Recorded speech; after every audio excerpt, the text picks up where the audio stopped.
প্রিয় মুসলিম এবং অমুসলিম ভাই ও বোনেরা, আসসালামু আলাইকুম ওয়ারহমতুল্লাহি ওয়াবারাকাতুহু। আল্লাহ সুবহানাহু তাআলার দয়া, শান্তি ও রহমত আপনাদের সবার উপরে বর্ষিত হোক। আমাদের অনুষ্ঠানে স্বাগতম Ramzan a date with doctor Zakir. আমি আপনাদের হোস্ট ইউসুফ চেম্বার্স। আর আজকে আমাদের আলোচনার বিষয় হল রমজান মাসে মুসলিমরা সাধারণত যে ভুলগুলো করে থাকেন। তাহলে আর কথা না বাড়িয়ে আমরা ডক্টর জাকির নায়েককে প্রথম প্রশ্নটা করি।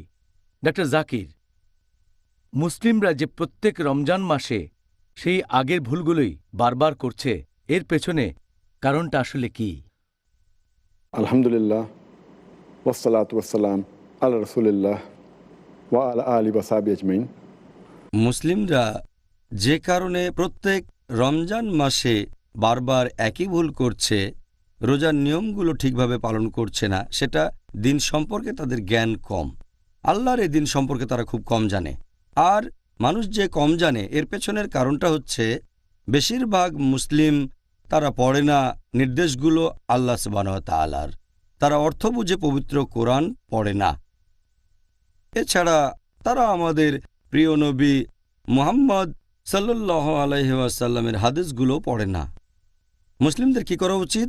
অর্থ বুঝে কোরআন পড়তে হবে, নবীর হাদিস পড়তে হবে, নবীর সিরাত পড়তে হবে। তাহলে ইনশাআল্লাহ আমরা ভালোভাবে আমাদের দিন সম্পর্কে জানতে পারব। রোজার নিয়মকানুনগুলো জেনে নেব আমরা। আর আল্লাহ সুবহানাহু ওয়া তাআলা তখন আমাদের পথ খুলে দেবেন। তিনি মুসলিমদের পথনির্দেশ দেন, তবে তিনি কাকে পরিচালিত করবেন তার একটা শর্ত আছে।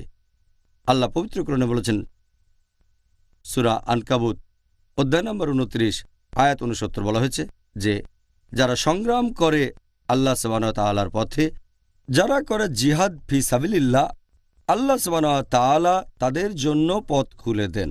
তাহলে আমরা পেয়ে যাব আল্লাহ সুবহানাহু ওয়া তাআলার পথনির্দেশ। যে শর্ত পালন করলে আল্লাহ সুবহানাহু ওয়া তাআলা আমাদের জন্য পথ খুলে দেবেন, সেটা তার পথে সংগ্রাম করতে হবে, জিহাদ ফি সাবিলিল্লাহ। আল্লাহ পবিত্র কোরআনে বলেছেন সূরা নাহাল অধ্যায় নম্বর ১৬ আয়াত নম্বর ৪৩। এছাড়াও আছে সূরা আম্বিয়া অধ্যায় নম্বর ২১ আয়াত নম্বর ৭। আল্লাহ বলেন, ফাসআলু আহলাজ যিকরি ইন কুনতুম লা তা'লামুন। যার অর্থ, তোমরা যদি কিছু না জানো অথবা সন্দেহ থাকে তাহলে তাকে জিজ্ঞেস করো যিনি এ সম্পর্কে জানেন। যদি না জানো তাহলে জ্ঞানীদের জিজ্ঞেস করো। আর আলহামদুলিল্লাহ, আমাদের মুসলিম উম্মাহ, আমাদের মধ্যে অনেক জ্ঞানী আর বিশেষজ্ঞ আছেন। আমাদের উচিত হবে এই বিশেষজ্ঞদের জিজ্ঞেস করা। এই বিশেষজ্ঞগণ ইসলাম ধর্ম সম্পর্কে জানেন, তারা আমাদের দিনের নিয়মকানুনগুলো ভালো জানেন। এখন যদি রোজার কথা বলতে হয়, এটা ইসলামের গুরুত্বপূর্ণ স্তম্ভগুলোর মধ্যে একটা। প্রত্যেক মুসলিমের অন্তত এটা জানা উচিত যে কখন রোজা রাখা শুরু করব, রোজার নিয়মকানুনগুলো কি কি। বর্তমানে এই তথ্য প্রযুক্তির যুগে এগুলো জানা খুবই সহজ। মুসলিমরা শুধুমাত্র তাদের অবহেলার কারণেই এইসব নিয়মকানুনের ব্যাপারে অজ্ঞ থেকে যায়। এটা জেনে নেওয়া খুবই সহজ যে রোজা শুরুর সময়টা কখন থেকে শুরু হয়ে যায়, অর্থাৎ সাহরির সময় শেষ, তারপর ইফতারের সময় কখন, রোজা কখন ভাঙব, কোন কোন কারণে রোজা ভেঙে যায়, ইত্যাদি ইত্যাদি। শুধুমাত্র মুসলিমদের অবহেলা আর অজ্ঞতার কারণে তারা রমজান মাসে বারবার একই ভুলগুলো করে যাচ্ছেন। এবারের প্রশ্ন, এই পবিত্র রমজান মাসে মুসলিমরা সাধারণত কোন ধরনের ভুলগুলো করে থাকেন? এই রমজান মাসে মুসলিমরা যেসব কমন ভুলগুলো করে থাকে সেগুলোকে মোটামুটি 4 ভাগে ভাগ করা হয়ে থাকে। প্রথম ক্যাটাগরিটা হচ্ছে রোজার অতি আবশ্যকীয় নিয়মকানুনের ক্ষেত্রে মুসলিমরা সাধারণত যে ভুলগুলো করে থাকে। দ্বিতীয় ক্যাটাগরিটা হচ্ছে মুসলিমদের করা সেই ভুলগুলো যেগুলো রোজা সম্পর্কিত বিভিন্ন সুন্নতের বিরুদ্ধে যায়। তৃতীয় ক্যাটাগরিটা হচ্ছে মুসলিমদের করা সেই কমন ভুলগুলো যেগুলোর মূলে রয়েছে ইসলামের আবশ্যকীয় দায়িত্বগুলো পালনে অবহেলা আর এমন কিছু কাজ করা যেগুলো নিষিদ্ধ। আর চতুর্থ ক্যাটাগরি হচ্ছে রমজানের সময় মুসলিমদের করা অন্যান্য যাবতীয় ভুল। সত্যি বলতে ডক্টর জাকির, মাত্র একটা অনুষ্ঠানে মুসলিমদের রমজান মাসে করা সাধারণ ভুলগুলো নিয়ে আলোচনা করা এটা বেশ কঠিন হয়ে যাবে মাত্র একটা অনুষ্ঠানে। তবে আগামী ৩২ দিনের অনুষ্ঠানে ইনশাআল্লাহ আমরা চেষ্টা করব সবগুলো বিষয় নিয়ে আলোচনা করতে। এখন আপনি কি এটা বলবেন যে রমজান মাসে সব মুসলিমরা সাধারণত কোন গুরুতর ভুলগুলো করে থাকেন? রমজান মাসে মুসলিমদের করা কমন ভুলগুলোর প্রথম দুটো ক্যাটাগরি ইনশাল্লাহ এ ব্যাপারে আগামী ৩০ দিনে আমরা বিস্তারিত আলোচনা করতে পারব।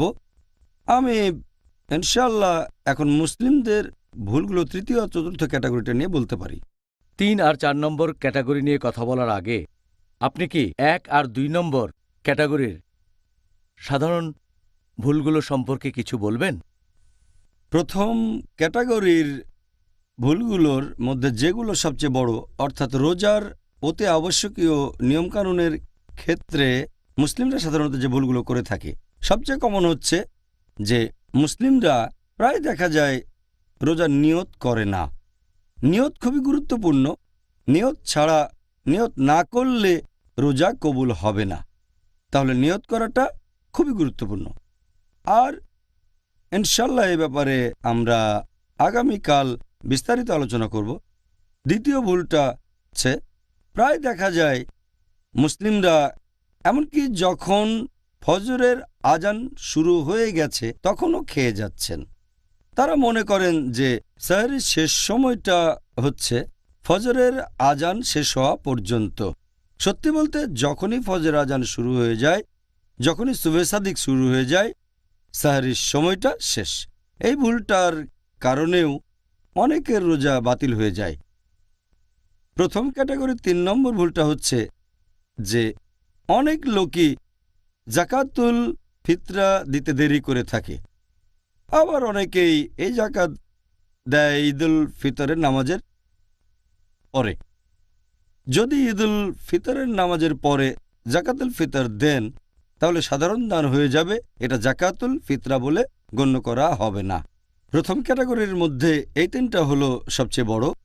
দ্বিতীয় ক্যাটাগরির মধ্যে বড় ভুলগুলো, অর্থাৎ মুসলিমদের করা যে ভুলগুলো রোজার সুন্নতের বিরুদ্ধে চলে যায়, সেটা ১ নম্বর, অনেক মানুষ সাহরি করে না। অনেক মানুষ আবার খুব তাড়াতাড়ি সাহরি করে ফেলে। তার মানে তারা ফজরের আজানের ১ বা ২ ঘন্টা আগে সাহরি করে ফেলে। আসলে সাহরি একটা আশীর্বাদ, এটা প্রত্যেক মুসলিমের করা উচিত। আর নবী বলেছেন তোমরা সাহরি করবে যতটা দেরিতে সম্ভব, তোমরা সাহরি করবে ফজরের ওয়াক্তের ঠিক আগে। এই ক্যাটাগরিতে করা মুসলিমদের তৃতীয় ভুলগুলো হচ্ছে যে দেরি করে তাদের রোজা ভাঙে, ইফতার করতে দেরি করে। আমাদের নবী মুহাম্মদ সাল্লাল্লাহু আলাইহি ওয়াসাল্লাম বলেছেন যে তোমরা যত তাড়াতাড়ি ইফতার করবে সেটা ততই ভালো হবে। তার মানে সূর্যাস্তের ঠিক পরপরই ইফতার করা উচিত। এই ক্যাটাগরিতে করা ৪ নম্বর ভুল হলো যে অনেক মুসলিম তারা ইফতারের সময় বিভিন্ন রকম ভুল দোয়া পড়ে। ইফতারের দোয়াগুলোর ক্ষেত্রে সবচেয়ে সঠিক আর উপযুক্ত দোয়াটা হচ্ছে জাহাবা জামা ওয়াবতাল্লাতি উরুকু ওয়াসাবাতাল আরজ ইনশাআল্লাহ, যার মানে হচ্ছে আমার পিপাসা মিটে গেছে, ধমনী আর্দ্র হয়েছে, আর আজর খুব কাছাকাছি। ইনশাআল্লাহ, আল্লাহ চাইলে পুরস্কার খুব কাছে ইনশাআল্লাহ। আবার অনেক মানুষ এই দোয়াটা পড়ে, কিন্তু দোয়াটা তারা পড়ে ইফতারের আগে। ইফতারের সময় কিছু মুখে দেওয়ার আগে পরস্পর বিরোধী মানে হয়ে যায়। দোয়াটার মানে যে আমার পিপাসা মিটে গেছে, জাহাবা জামা ওয়াবতাল্লাতি উরুকু, আমার পিপাসা মিটে গেছে, আমার ধমনী আর্দ্র হয়েছে। ইফতার করার আগে তো আর পিপাসা মিটতে পারে না। তাহলে এই দোয়াটা করবেন ইফতার করার পরে, যখন রোজা ভেঙেছেন, তৃপ্তি করে খেয়েছেন। হতে পারে সেটা রোজা ভাঙার ২-১ মিনিট পরে এই দোয়াটা পড়বেন। জাহাবা জামা ওয়াবতাল্লাতি উরুকু ওয়াসাবাতাল আরজ ইনশাআল্লাহ। তার মানে আমার পিপাসা মিটে গেছে, আমার ধমনী আর্দ্র হয়েছে, পুরস্কার খুব কাছেই ইনশাআল্লাহ, যদি আল্লাহ চান। এই ক্যাটাগরিতে করা মুসলিমদের 6 নম্বর কমন ভুলটা হচ্ছে কিছু মুসলিম ইফতারের সময় অনেক বেশি করেই খাওয়া দাওয়া করে, অনেকে আবার সারা রাত ধরেই খাওয়া দাওয়া করে। এই ক্যাটাগরির 7 নম্বর কমন ভুলটা মুসলিমদের অনেকেই এ সময় অবহেলা করে তারাবির নামাজ পড়ে না, কারণ তারাবি তো ফরজ না। তারা ভাবে তারাবির নামাজ মিস করাটা কোনো সমস্যাই না। তারাবি যদিও ফরজ না, কিন্তু এটা গুরুত্বপূর্ণ সুন্নত। যেসব মুসলিম তারাবি মিস করেন, সত্যি বলতে তারা অনেক বড় পুরস্কার মিস করেন। আবার অনেক মুসলিম তারাবির নামাজ পড়েন, কিন্তু খুব তাড়াতাড়ি করে পড়েন, 100 মাইল স্পিডে, কম সময়ের মধ্যে নামাজ শেষ করতে চান। এটা আসলে ঠিক না। সত্যি বলতে তারাবির নামাজ পড়বেন মাঝারি গতিতে, যাতে সবাই বুঝতে পারে আল্লাহ সুবহানাহু ওয়া তাআলার নির্দেশগুলো। এই ক্যাটাগরির 9 নম্বর ভুলটা হচ্ছে যারা মসজিদে ইতিকাফ করতে যান, তাদের অনেকেই ইতিকাফের সময় গল্পগুজব করেন। ব্যাপারটার জন্য এই সময় বন্ধুবান্ধবের সাথে আড্ডা দেবেন, এটা নবীর সুন্নতের বিরুদ্ধে যায়। 10 নম্বর কমন ভুলটা হচ্ছে অনেক মুসলিমই মনে করেন যে লাইলাতুল কদর রমজান মাসে 27 রোজার রাতটাই হতে পারে, আর তারা শুধুমাত্র সেই রাতেই আল্লাহ তাআলার ইবাদত করে থাকেন। সত্যি বলতে আমাদের নবী মুহাম্মদ সাল্লাল্লাহু আলাইহি ওয়াসাল্লাম বলেছেন, তোমরা লাইলাতুল কদরকে খুঁজবে রমজান মাসের শেষ 10 দিনের বেজোড় রাত্রিগুলোতে। লাইলাতুল কদর শেষ 10 দিনে, তাহলে লাইলাতুল কদর হতে পারে 21 রোজার রাত, অথবা 23 রোজা, 25 রোজা, 27 রোজা বা 29 রোজা। মুসলিমরা অনেকেই সাধারণত এই ভুলটা করে থাকে। 11 নম্বর কমন ভুলটা যে মুসলিমরা রমজান মাসে এমন কিছু কাজে ব্যস্ত থাকে যেগুলোর কোনো গুরুত্ব নেই। এই সময়টা আল্লাহর জিকির আর ইবাদতে নিজেকে ব্যস্ত রাখবেন। এই সময়টাতে মুসলিমরা আল্লাহর কাজে ব্যস্ত থাকবেন। ফরজ নামাজ পড়ার পাশাপাশি নফল নামাজ পড়বেন, সুন্নত নামাজ পড়বেন। মুসলিমদের করা 12 নম্বর ভুলটা হচ্ছে মুসলিমরা দোয়া করে না। 13 নম্বর, তারা ক্ষমা প্রার্থনা করে না, এ সময় ক্ষমা চাওয়া উচিত। 14 নম্বর, তারা কোরআন পড়ে না, কোরআন পড়তে হবে যদি আল্লাহ সুবহানাহু ওয়া তাআলার আশীর্বাদ চান। এরপর 15 নম্বর হচ্ছে তারা রোজা রাখে, এজন্য তারা ক্ষুধার্ত থাকে, কিন্তু তারা মানসিকভাবে রোজার জন্য প্রস্তুত থাকে না, আর এই সময় তারা শুধু ক্ষুধার্তই থাকে। এতে করে রোজা রাখার প্রধান উদ্দেশ্যটা তাকওয়া অর্জন করা পূরণ হয় না। সংক্ষেপে এগুলো দ্বিতীয় ক্যাটাগরির ভুল। ডক্টর জাকির, এবারে আপনি কি আমাদের 3 নম্বর ক্যাটাগরির যে ভুলগুলো সে সম্পর্কে সংক্ষেপে কিছু বলবেন? রমজান মাসে মুসলিমদের করা ভুলগুলোর তৃতীয় ক্যাটাগরি, অর্থাৎ ইসলাম ধর্মের আবশ্যক বা ফরজ কাজগুলোর প্রতি অবহেলার কারণে যে ভুলগুলো, এর একটা যে মুসলিমদের অনেকেই সারা রাত জেগে থাকে, তারপরে তারা সাহরি করে, আর এই মানুষগুলো ফজরের নামাজ পড়ে না। ফজরের নামাজ মিস করা একটা গুনাহ। অনেকে এমনটা করে, সারা রাত জেগে থাকে, সারাদিন ধরে ঘুমায়, এভাবে জোহর আর আসরের নামাজও মিস করে ফেলে। এটা বেশ বড় গুনাহ। আশীর্বাদ পেতে চাচ্ছেন, কিন্তু আবশ্যক কাজটা বাদ দিয়ে দিচ্ছেন, যেটা পুরোপুরি নিষিদ্ধ। আবার অনেক মুসলিম জাকাত দেয় না, যদিও তাদের জাকাত দেওয়া উচিত। জাকাত হলো ইসলামের একটা অংশ। এখন যেসব মুসলিমের সঞ্চয়ের পরিমাণ নিসাব লেভেলের উপরে, তার মানে যাদের সঞ্চয় 85 গ্রাম স্বর্ণের চেয়ে বেশি, তারা প্রতি হিজরি বছরে এই উদ্বৃত্ত সম্পদের 2.5% দান করবে, এটাকে জাকাত বলে। এই ক্যাটাগরির চতুর্থ ভুলটা হচ্ছে অনেক মুসলিমই জাকাত দেন, তবে সঠিকভাবে জাকাতটা হিসেব করে দেন না। এরপর ইসলামে নিষিদ্ধ বিভিন্ন কাজ করার মাধ্যমে মুসলিমরা রোজার সময় যেসব ভুলগুলো করে থাকে, সবচেয়ে কমন হচ্ছে আসলে এই কাজগুলো সবসময় নিষিদ্ধ মুসলিমদের জন্য, হোক সেটা রমজান মাস বা অন্য যে কোনো মাস। তবে রোজার সময় বেশি সাবধান থাকবেন যেন এই কাজগুলো সারা জীবনে কখনো না করেন, আর রমজানে আরও বেশি সাবধান থাকবেন। সবচেয়ে কমন 1 নম্বর অনেক মুসলিমই পেছন থেকে নিন্দা করে, মিথ্যা কলঙ্ক ছড়ায়। পেছনে নিন্দা করা খুব বড় গুনাহ। আল্লাহ পবিত্র কোরআনে বলেছেন, সূরা হুজুরাত অধ্যায় ৪৯ আয়াত ১২, যারা পেছনে নিন্দা করে তারা যেন তাদেরই মৃত ভাইয়ের মাংস খায়। তাহলে পেছন থেকে নিন্দা করা আর কুৎসা রটানো খুব বড় গুনাহগুলোর একটা। এই ক্যাটাগরির দ্বিতীয় ভুলটা হচ্ছে যে মুসলিমদের অনেকেই এ সময় মিথ্যে কথা বলে, রমজান মাসেও তারা মিথ্যে কথা বলে। তৃতীয় ভুলটা হচ্ছে তারা এ সময় গালমন্দ করে। এটা সমর্থন করে না ইসলাম, গালমন্দ করা। চতুর্থ ভুল, তারা অশ্লীল কথা বলে। পঞ্চম ভুল হচ্ছে এ সময় তারা গল্প গুজবে মেতে ওঠে। ষষ্ঠ ভুল হচ্ছে অনেক মুসলিম বিভিন্ন নিষিদ্ধ কাজ করে। সপ্তম ভুল, অনেক মুসলিমই সময় কাটানোর জন্য মিউজিক বা গান শোনে, যে গানগুলো ইসলামিক না, এগুলো নিষিদ্ধ ইসলাম ধর্মে। আর ৮ নম্বর কমন ভুলটা হচ্ছে অনেক মুসলিম সময় কাটানোর জন্য তারা টিভিতে এমন অনুষ্ঠান দেখে যেগুলো ইসলামিক না, অনইসলামিক সিনেমা। ৯ নম্বর কমন ভুল যেগুলো মুসলিমরা করে, সেটা অনেক মুসলিম এ সময় পড়ে অনইসলামিক ম্যাগাজিন, অনইসলামিক বই, অনইসলামিক গল্প, এগুলো নিষিদ্ধ ইসলাম ধর্মে। ১০ নম্বর কমন ভুল যেটা করে মুসলিমরা এই রমজান মাসে, অনেক মুসলিমই ইন্টারনেটে অনইসলামিক ওয়েবসাইটে যান, এটাও নিষিদ্ধ ইসলামে।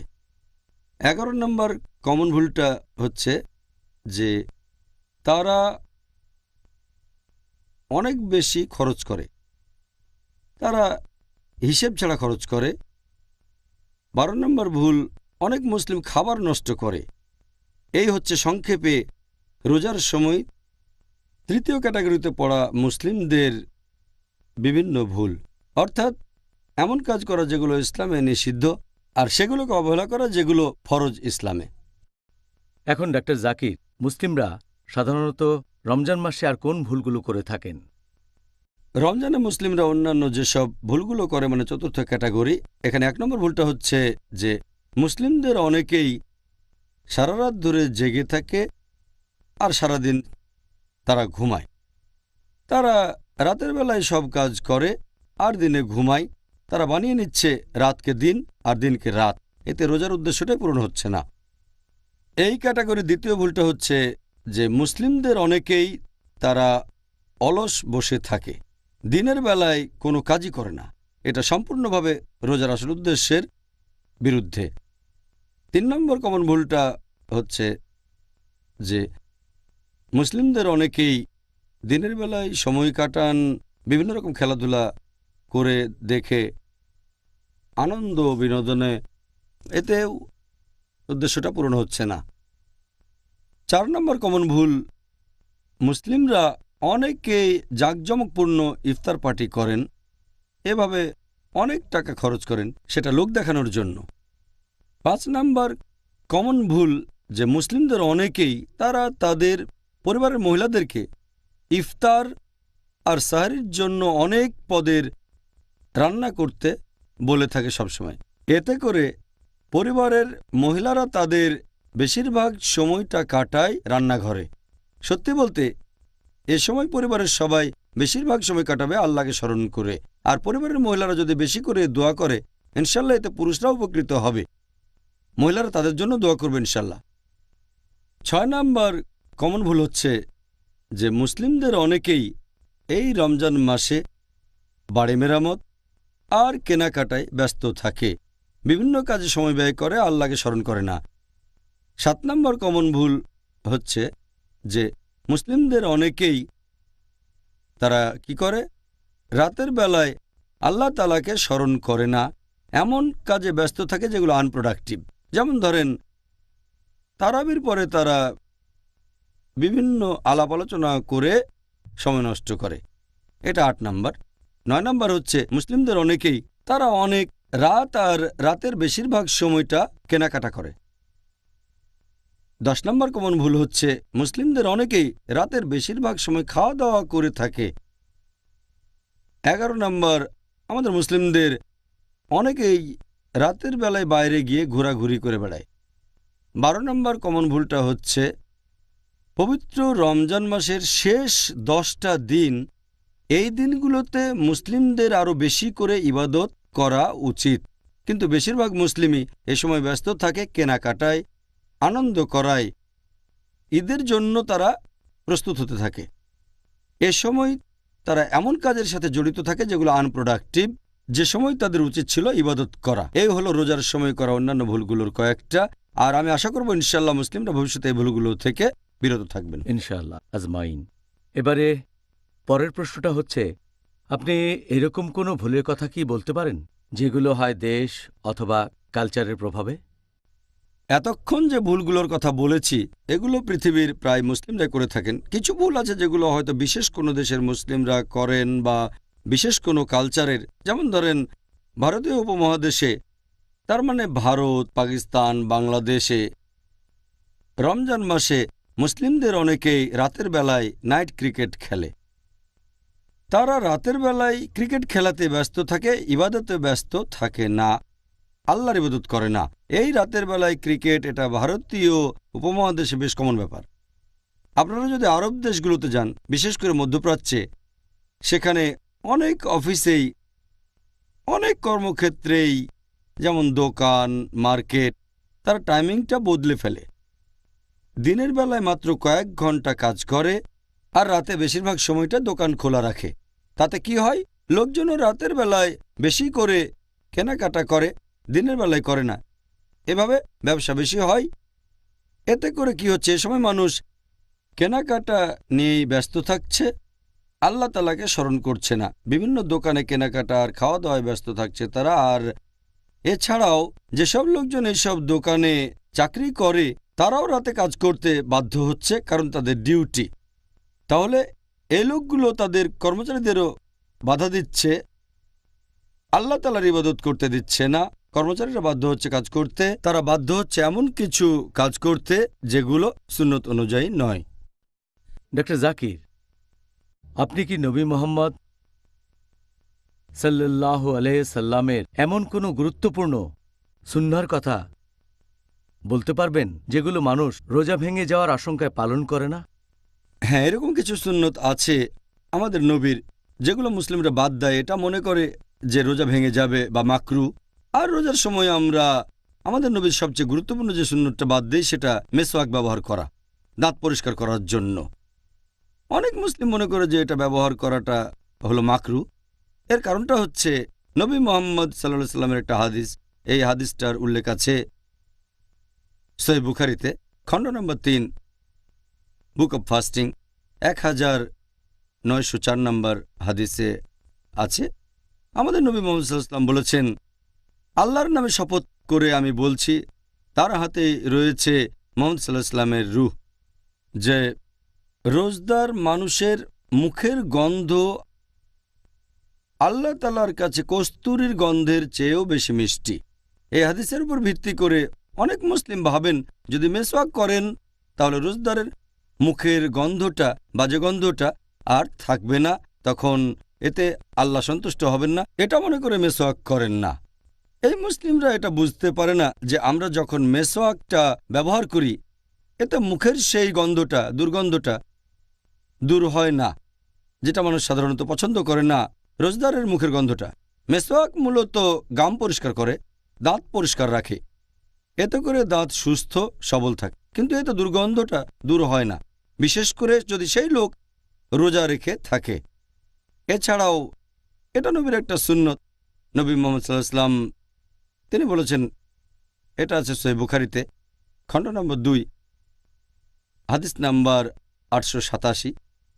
আমাদের নবী মুহাম্মদ সাল্লাল্লাহু আলাইহি সাল্লাম বলেছেন যে যদি এটা আমার উম্মতদের জন্য কঠিন না হতো তাহলে প্রত্যেক নামাজের আগে আমি তাদের জন্য এই মেসওয়াক ব্যবহার করাটা বাধ্যতামূলক করে দিতাম। যেমন অজুর সময় মেসওয়াক ব্যবহার করা, নামাজ পড়ার আগে যেমন অজু করতে হয়, ঠিক তেমনি যদি উম্মতদের জন্য কঠিন না হয়ে যেত তাহলে নবী মেসওয়াক করাটাও আবশ্যক করে দিতেন। তিনি এখানে কোনো রকম ব্যতিক্রমের কথা বলেননি। সেরকম হলে তিনি বলতেন মেসওয়াক তাদের জন্য আবশ্যিক করে দিতাম শুধু রমজান মাস বাদে। এই গুরুত্বপূর্ণ সুন্নাহ, এটা যদি রোজার সময় মাকরুহ হতো অথবা রোজা ভেঙে যেত, তাহলে নবী আমাদের অবশ্যই জানাতেন। এতে প্রমাণ হয় যে এটা গুরুত্বপূর্ণ সুন্নাহ যেটা মুসলিমদের পালন করা উচিত, রমজান মাসে পালন করা উচিত। মেসওয়াক করলে রোজা ভেঙে যায় না, এটা মাকরু না, এটা হচ্ছে মুস্তাহাব, উৎসাহিত করা হয়েছে। আরেকটা গুরুত্বপূর্ণ সুন্নাহ যেটা মানুষজন এড়িয়ে চলে আর তারা মনে করে যে এতে রোজা ভেঙে যাবে, কবুল করা হবে না, সেটা হলো নাকের ভেতরে পানি দেয়া, পানি দিয়ে নাক পরিষ্কার করা, যেটা করা হয় বিশেষ করে অজুর সময়।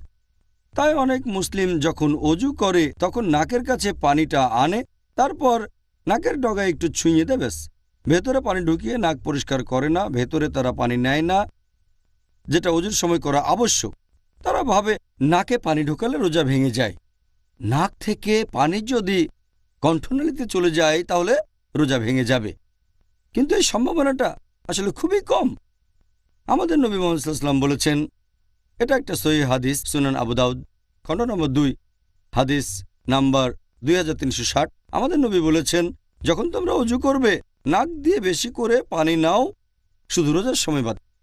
তাহলে অন্য সময়ে অজু করলে নাকে বেশি করে পানি নিতে হবে, শুধু রোজার সময়টা বাদে। কারণ রোজা রেখে যদি বেশি করে পানি নেন তাহলে সম্ভাবনা যদিও খুবই কম যে পানি কণ্ঠনালীতে গিয়ে রোজা ভেঙে যাবে। তবে এমনিতে যদি নাকের ভেতরে পানি নেন, সাধারণত কণ্ঠনালীতে পানি যায় না। তাই রোজার সময় আমাদের শুধু খেয়াল রাখতে হবে নাক দিয়ে বেশি পানি নেব না, তবে অজুর সময় নাকে পানি নিয়ে পরিষ্কার করতে হবে। এটাও গুরুত্বপূর্ণ সুন্নত যেটা অনেক মুসলিমই করে না, এটা থেকে বিরত থাকে, বিশেষ করে অজুর সময়। নবী এখানে পরিষ্কারভাবে বলেছেন যে রোজার সময়টা বাদে। মেসওয়াকের ব্যাপারে তিনি বলেছেন, আমি আবশ্যিক করে দিতাম যদি এটা আমার উম্মার জন্য কঠিন না হতো। এখানে যেহেতু রোজার কথা বলা হয়নি, তার মানে রোজা রেখেও মেসওয়াক করতে পারেন। আর রোজার সময় নাক দিয়ে বেশি পানি নেবেন না, তবে এ সময় নাকের ভেতরে পানি দিয়ে নাক পরিষ্কার করবেন। এই দুটো গুরুত্বপূর্ণ সুন্নাত অনেক মুসলিমই অজ্ঞতার কারণে রোজার সময় এগুলো পালন করে না। ডাক্তার জাকির, পরের প্রশ্ন, এটা খুব কমন প্রশ্ন, আর আমি নিজেও এই প্রশ্নের উত্তরটা জানতে চাই যে যদি শয়তানরা সবাই রমজান মাসে শেকলে বাধা থাকে, তাহলে মানুষ কিভাবে এই সময়েও বিভিন্ন পাপ কাজ করে? আমিও একমত যে এটা একটা কমন প্রশ্ন। আমার মনে আছে অনেক বছর আগে যখন স্কুলে পড়তাম, হাদিসটা তখন শুনেছিলাম যে রমজান মাসে শয়তান শেকলে বাঁধা। তখনই আমার মাথায় এই প্রশ্নটা একবারে সঙ্গে সঙ্গে এসেছিল, আর প্রশ্নটা অনেক মুসলিমের মাথাতেই আসবে। অনেক অমুসলিমও ভাববে যে যদি শয়তান শেকলে বাঁধা থাকে তাহলে কিভাবে মানুষ রমজান মাসে গুনার কাজ করে। এটা আমাদের নবী সাল্লাল্লাহু আলাইহি ওয়াসাল্লামের একটা হাদিস, আমি আগেও বলেছি। সহিহ হাদিস আছে মুসনাদ আহমদে খণ্ড নম্বর 2 পৃষ্ঠা নম্বর 230, হাদিস নাম্বার 7148। এছাড়াও এই হাদিসটা আছে সুনান আন-নাসাইতে অধ্যায় নম্বর 5 হাদিস নাম্বার 2106। এখানে আমাদের নবীজি বলেছেন যে তোমরা সবাই শোনো, রহমতের মাস রমজান তোমাদের সামনে এসেছে। আল্লাহ তোমাদের নির্দেশ দিয়েছেন তোমরা এই মাসে রোজা রাখো, আর বেহেশতের দরজা এই মাসে খোলা অবস্থায় থাকবে, দোজখের দরজা বন্ধ থাকবে, শয়তান থাকবে শেকলে বাঁধা। এই মাসের একটা রাত 1000টা মাসের চেয়েও উত্তম। আর যে ব্যক্তি এই মাসের রহমত থেকে বঞ্চিত হয় সে আসলে হতভাগ্য মানুষ। এখন এই হাদিসে পরিষ্কার করে বলা হয়েছে যে রমজান মাসে শয়তান শেকলে বাঁধা থাকবে। প্রশ্নটাও বেশ লজিক্যাল, শয়তান যদি শেকলে বাঁধা তাহলে মানুষ কেন এমন পাপ কাজ করে থাকে? এখানে একটা কথা বলবো, এটা সবাইকে বুঝতে হবে যে শয়তান যখন শেকলে বাঁধা তার মানে এই না যে শয়তান শেষ হয়ে গেছে বা মেরে ফেলা হয়েছে। এখনো আছে, তবে শেকলে বাঁধা, মেরে ফেলা হয়নি। তাদের ক্ষমতা এখনো আছে, তবে তীব্রতা অনেক কম। ভালো করে বোঝার জন্য একটা উদাহরণ দিচ্ছি আমি, যে ধরেন একটা সিংহ অথবা বাঘ মুক্ত থাকলে সম্ভাবনা বেশি আপনাকে মেরে ফেলবে, বিপদে পড়তে পারেন। কিন্তু যদি সেই সিংহ অথবা বাঘটাকে শেকলে বাঁধা হয়, আপনি নিরাপদ। ততক্ষণই নিরাপদ থাকবেন যতক্ষণ নিরাপদ দূরত্ব বজায় রাখবেন। বাঘটাকে শেকলে বাঁধার পর আপনি যদি তার খুব কাছে আসেন তাহলে সম্ভাবনা থাকে যে আপনাকে মেরে ফেলবে। যদি শেকলে বাঁধা বাঘ থেকে নিরাপদ দূরত্ব বজায় রাখেন, নিরাপদে থাকবেন। একইভাবে রমজান মাসে যদি শয়তান থেকে দূরে থাকেন, নিরাপদে থাকবেন আপনি। পবিত্র কোরআনে দেখবেন আল্লাহ বলেছেন সূরা বাকারা অধ্যায় নম্বর 2 আয়াত নম্বর 168, তোমরা খুতুওয়াতুশ শয়তান সম্পর্কে সাবধান হও, শয়তানের পদাঙ্ক অনুসরণ করো না, নিশ্চয়ই সে তোমাদের জন্য এক প্রকাশ্য শত্রু। আল্লাহ তাআলা পবিত্র কোরআনে অনেক জায়গাতে বলেছেন তোমরা শয়তানের পদচিহ্নের ব্যাপারে সাবধান থাকো। আল্লাহ এই কথা বলেননি যে শয়তান থেকে সাবধান হও, কারণ সাধারণ মুসলিম, গড়পড়তা মুসলিম যাদের মোটামুটি ঈমান আছে, যদি সামনে শয়তানকে দেখে তারা সাবধান হয়ে যাবে। যেমন ধরেন কোনো একজন তরুণী মেয়ে, সে আসলো একটা সাধারণ মুসলিম তরুণ ছেলের কাছে যার ঈমান মোটামুটি। যদি মেয়েটা তাকে বলে যে চলো আমরা একসাথে রাত কাটাই, ছেলেটা বলবে একসাথে রাত কাটাবো একটা মেয়ের সাথে, এটা হারাম, এটা তো জেনা। সে তক্ষুনি প্রত্যাখ্যান করে দেবে। কিন্তু সেই একই মেয়ে যদি পরে সেই ছেলেটাকে ফোন করে তার সাথে কথা বলে, তখন সেই ছেলেটা ভাববে যে ফোনে একটা মেয়ের সাথে কথা বলবো, কোনো সমস্যা নেই, আমি তো শুধু একটা মেয়ের সাথে কথা বলবো। তারপর মেয়েটা বলল চলো কোনো ফাস্টফুডে গিয়ে আমরা খাই, ম্যাকডোনাল্ডসে বা কেন্টাকি ফ্রাইড চিকেনে, ফাস্টফুড দোকানে। আমি বেশ কিছু সময় ধরে একটা মেয়ের সাথে খাওয়া দাওয়া করবো ম্যাকডোনাল্ডসে, সমস্যা নেই। এভাবে ছেলেটা মেয়েটার সাথে খাওয়া দাওয়া করতে চলে যায় ম্যাকডোনাল্ডসে। তারপর মেয়েটা বলল চলো আমরা কোনো রেস্টুরেন্টে গিয়ে ডিনার সেরে ফেলি। রেস্টুরেন্টে বসে একটা মেয়ের সাথে খাওয়া দাওয়া করবো মাত্র কয়েক ঘন্টার জন্য, কোনো সমস্যা নেই। তারপর মেয়েটা বলল চলো আমরা একসাথে রাত কাটাই। তখন ছেলেটা বলবে একটা মেয়ের সাথে রাত কাটাবো, কোনো সমস্যা নেই। এটাই হলো খুতুওয়াতুশ শয়তান, শয়তানের পায়ের চিহ্ন। এ কথাটা কোরআনে বলা নেই, উদাহরণটা আমার নিজের বানানো।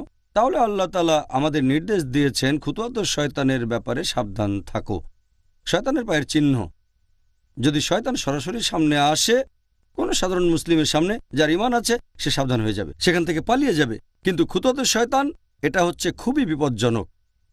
তাই আমরা বুঝতে পারছি শয়তান যখন শেকলে বাঁধা, তার পদচারণা তখন সীমিত জায়গা, তাই অনেক পাপেরই সম্ভাবনা তখন কম। তবে যদি আমরা তার কাছে চলে যাই তাহলে সম্ভাবনা আছে তার দ্বারা প্রভাবিত হয়ে আমরা পাপ কাজ করে বসব, গুনাহ করব। তাই আমাদের সাবধান থাকতে হবে যে রমজান মাসে যদি দূরত্ব বজায় রাখি তাহলে পাপ কাজ করার সম্ভাবনা কম। কিন্তু যদি শয়তানের কাছে চলে যায়, সে যদিও শেকলে বাঁধা, যেমন শেকলে বাঁধা অবস্থাতেও বাঘ চলাফেরা করতে পারে, শয়তানও ঠিক সেরকম। আমি ব্যাপারটা এইভাবেই দেখি। আমাদের নবী বলেছেন শয়তান শেকলে বাঁধা তারপরও চলাফেরা করে, তবে দূরে থাকতে হবে। যদি দূরত্ব বজায় রাখি তাহলে নিরাপদে থাকব। আর আমার মতে দ্বিতীয় কারণটা হচ্ছে যে এই পবিত্র রমজান মাসে যদিও শয়তান শেকলে বাঁধা, আমরা এটা ভুলে যাই যে বাকি 11টা মাস মুক্ত থাকে। আর এই 11 মাসে শয়তান মানুষকে যেভাবে প্রভাবিত করে সেটার প্রভাব আর ফলাফলটা রমজান মাসেও কিছুটা দেখা যায়। আপনাদের বোঝার সুবিধার জন্য আমি একটা উদাহরণ দিচ্ছি যে অনেক ড্রাগ ব্যবসায়ী যারা তাদের কাস্টমারদের বেছে নেয় কলেজ বা ভার্সিটির তরুণদের, প্রথম দিকে তারা কি করে ড্রাগস ফ্রি দিয়ে দেয়। এভাবে তরুণদের ড্রাগস দিয়ে লোভ দেখায়, আর কিছুদিন পার হয়ে গেলে সামান্য টাকার বিনিময়ে ড্রাগস বিক্রি করে থাকে। এরপরে চার্জ করা শুরু করে অনেক বেশি বেশি। তবে ততদিনে তরুণরা সে ড্রাগসে আসক্ত হয়ে গেছে। যদি সে ড্রাগস ডিলার সেখানে নাও থাকে, তারা খুঁজে বের করবে তাকে, যেখানে থাকুক খুঁজে বের করবে, কারণ ড্রাগস তখন লাগবে। এরপর যদি সেই ড্রাগস ডিলার বা সেই ড্রাগ ব্যবসায়ী জেলখানার মধ্যেও বন্দী থাকে, তাহলে তারা অন্য ড্রাগস ডিলার খুঁজে বের করে নেবে, অথবা কেমিক্যাল শপে গিয়ে বিভিন্ন ওষুধ কিনে খেয়ে দেখবে। তারা তো আসক্ত হয়ে গেছে। তাহলে এই লোকগুলো যারা ড্রাগসে আসক্ত হয়ে গেছে, অথবা বলা যায় শয়তান আসক্ত হয়ে গেছে, যদিও শয়তান সেগুলো বাধা, তার প্রভাবটা রয়ে গেছে। তাহলে দেখতে পাচ্ছেন যে একজন মাদক ব্যবসায়ী, একজন ড্রাগস ডিলার উপস্থিত না থাকলেও তার প্রভাব আসক্তদের উপর ছড়িয়ে থাকে। এভাবে আমরা মানুষরাও পাপে অভ্যস্ত হয়ে গেছি। যদিও শয়তান এ সময় শেকলে বাঁধা, আমরা বারবার একই ভুল করি। তবে এই ক্যাটাগরিতে পড়বে যারা আসক্ত হয়ে গেছে, যারা পাপে আসক্ত তারা এই কাজ করে। তবে সাধারণ মুসলিম, গড়পড়তা মুসলিম যে পাপে আসক্ত হয়নি, তাদের পক্ষে পাপ থেকে দূরে থাকাটা সহজ। এ ব্যাপারে তৃতীয় যে লজিকটা, সেটা হচ্ছে, যদিও অনেক বিশেষজ্ঞ বলেন যে এই পবিত্র রমজান মাসে শক্তিশালী শয়তানরা, বড় শয়তানরা শেকলে বাঁধা থাকে, ছোটগুলো মুক্ত থাকে, এজন্য মানুষ এ সময় পাপ করে। তবে আমি এটা যেভাবে দেখি, তৃতীয় কারণটা হচ্ছে, যদিও শয়তান এ সময়ে শেকলে বাঁধা, আল্লাহ বেঁধে রেখেছেন, তারপরও তার প্ররোচনা দেয়। শয়তানরা যেভাবে মানুষকে তার কাছে নিয়ে আসে, তার একটা হলো কুমন্ত্রণা দেওয়া, প্ররোচিত করা। আল্লাহ পবিত্র কোরআনে বলেছেন, আছে সূরা নাস অধ্যায় নম্বর 114 আয়াত 1 থেকে 6, কুল আউযু বিরাব্বিন নাস মালিকিন নাস ইলাহিন নাস মিন শাররিল ওয়াসওয়াসিল খান্নাস আল্লাযী ইউওয়াসওয়িসু ফি সুদুরিন নাস মিনাল জিন্নাতি ওয়ান নাস। তারা মানুষের মনের ভেতরে কুমন্ত্রণা দিয়ে তারপর বেরিয়ে যায়। তাদের মধ্যে রয়েছে জিন আর মানুষ। এখানে পবিত্র কোরআন আসলে শয়তানের কথা বলছে, যারা মানুষের মনে কুমন্ত্রণা দিয়ে তারপর বেরিয়ে যায়। আর এই সব শয়তানের মধ্যে রয়েছে জিন আর আছে মানুষ। তাহলে হয়তো আল্লাহ সুবহানাহু ওয়া তাআলা সেগুলো আটকে রেখেছেন সেই শয়তানদের যারা জিন, কিন্তু মানুষরা তো থাকে মুক্ত অবস্থায়। তাহলে শয়তানদের মধ্যে যারা জিন তারা আটক থাকে, তবে শয়তান তো মানুষের মধ্যেও রয়েছে। আল্লাহ সে কথাই বলেছেন, আমরা মুক্ত অবস্থায় থাকি। তবে এর পাশাপাশি শয়তানের কুমন্ত্রণার ব্যাপারে আমাদের সাবধান থাকতে হবে। ওয়াসওয়াসা, এই ওয়াসওয়াসা আমাদের বিভিন্ন পাপ কাজ করতে উৎসাহিত করে থাকে। রোজার সময় আমাদের অনেকে পাপ করে, কিন্তু সম্ভাবনাটা কম। আর এছাড়াও এই হাদিসে পরিষ্কার করে বলা হয়েছে যে আল্লাহ তোমাদের নির্দেশ দিয়েছেন তোমরা রোজা রাখবে, আর শুধু রোজা রাখলেই আমার মত অনুযায়ী শয়তানেরা শেকলে বাঁধা থাকবে। আমি সেই শয়তানের কথা বলছি যারা কুমন্ত্রণা দেয়। তাহলে নবী বলেছেন তোমরা রোজা রাখো, আল্লাহ তোমাদের নির্দেশ দিয়েছেন। শয়তান এ সময় শেকলে বাঁধা থাকবে। তাহলে শয়তান যে কুমন্ত্রণা দেবে, আপনি রোজা রাখলে তারা সেটা করতে পারবে না। শয়তানের কাছ থেকে দূরে থাকতে হলে আমরা রোজা রাখব।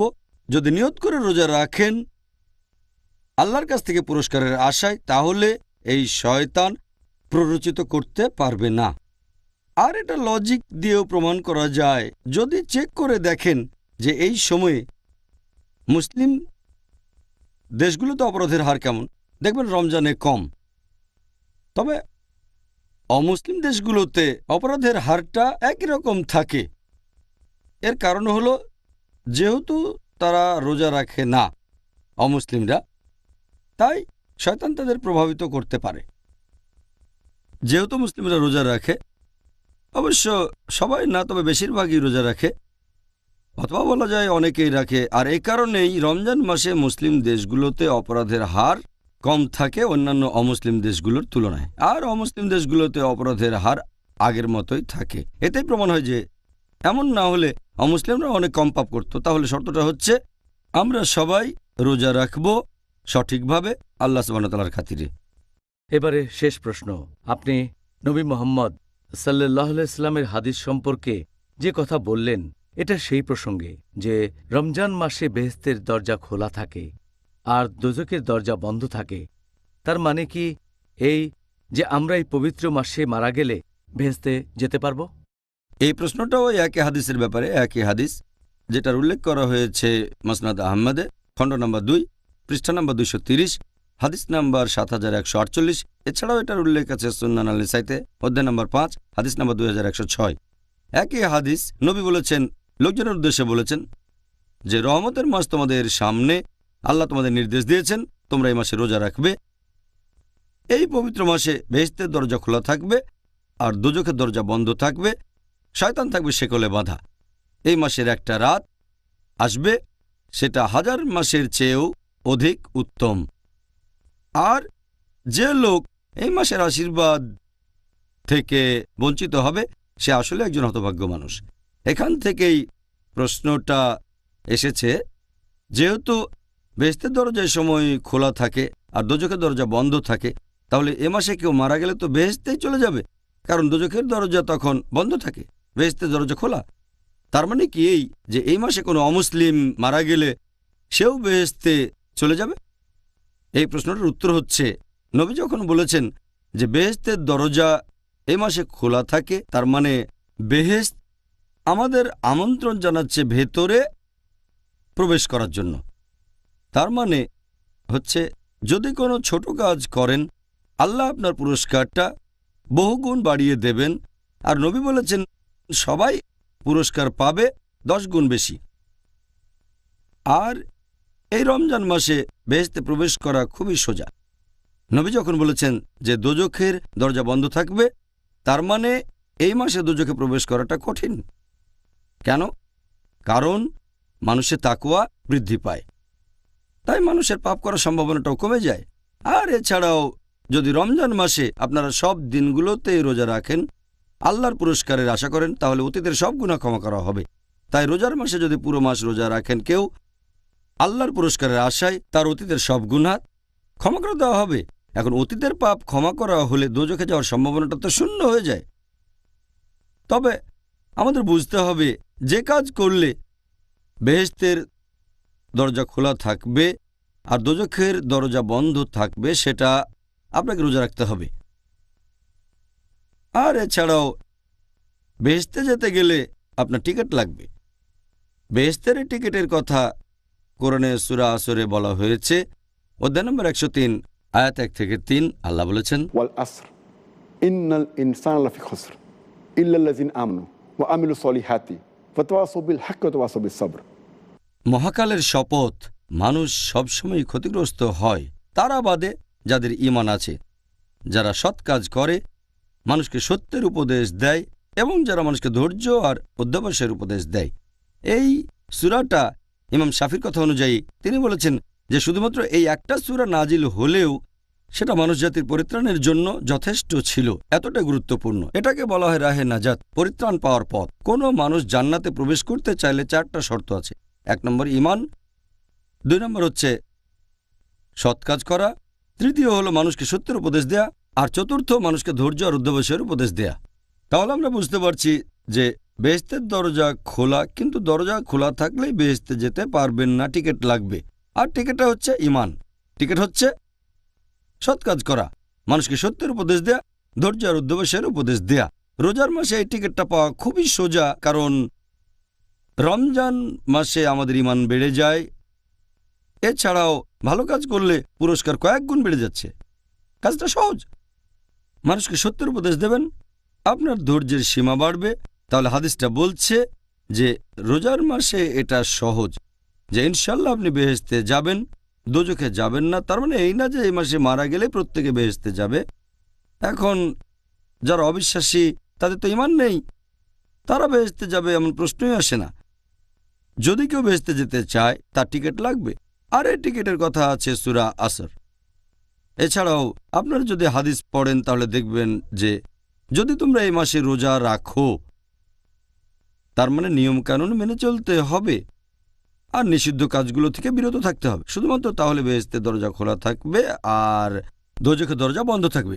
এই হাদিসে এরপর আরও আছে, এই মাসে রয়েছে একটা রাত যেটা 1000 মাসের চেয়েও অধিক বেশি উত্তম। তার মানে যদি আল্লাহ সুবহানাহু ওয়া তাআলার ইবাদত করেন শুধুমাত্র এই রাতে, সেটা 1000 মাসের চেয়েও উত্তম হবে। সেটা তো 80 বছরের চেয়েও বেশি। চিন্তা করেন, এই একটা রাতে আপনি যে পরিমাণ সওয়াব পেতে পারেন সেটা তো অনেক বেশি। মানুষের গড়ায়ু এখন প্রায় 60 বছর। একটা লাইলাতুল কদর 1000 মাসের চেয়েও উত্তম, সেটা 80 বছরের চেয়েও বেশি। মানুষের গড়ায়ু এর চেয়ে অনেক কম, তাই বেহেশতে যাওয়ার সম্ভাবনাটা বেশি থাকে।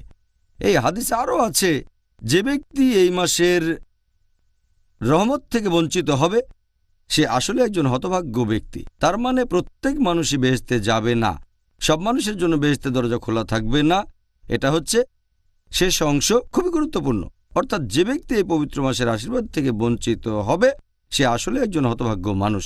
এটা তো মুসলিমদেরই বলা হচ্ছে। যদি কোনো মুসলিম রমজানের উপকারিতা না নিতে পারে আর এভাবে যদি বেহেশত মিস করে তাহলে সে আসলেই খুবই হতভাগ্য মানুষ। এর মধ্যে অমুসলিমরাও পড়বে, তারা আল্লাহর হেদায়েত পায়নি, সেজন্য তারা আসলেই হতভাগ্য। তাহলে ডক্টর জাকির, জাযাকাল্লাহ খায়ের, এই সুন্দর উত্তরের জন্য আপনাকে অনেক ধন্যবাদ। বিশেষ করে বলবো, আপনি শেষ 2টা প্রশ্নের উত্তর খুব সুন্দরভাবে দিয়েছেন। মাশাআল্লাহ, আলহামদুলিল্লাহ। ভাই ও বোনেরা, আশা করি আপনারা সবাই আজকের অনুষ্ঠান দেখে আমার মতো উপকৃত হয়েছেন। আগামীকাল আমাদের আলোচনার টপিক হবে রমজানের প্রারম্ভিক কথা, ইনশাআল্লাহ। আসসালামু আলাইকুম। আগামীকাল এই সময় আবার দেখা হবে।